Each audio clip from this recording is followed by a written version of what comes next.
Скъпи ми кози рози, вие влизате в цикъл 1.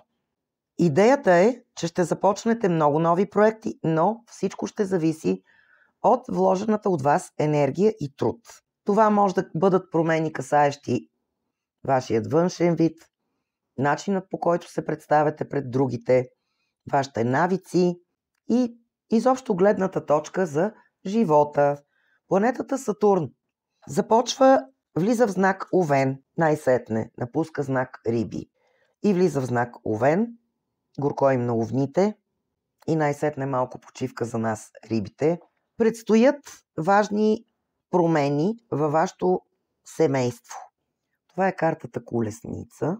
Много хубава карта. Във вашият любовен живот, без значение дали сте обвързани или не, предстои една трудна победа. След дълги битки.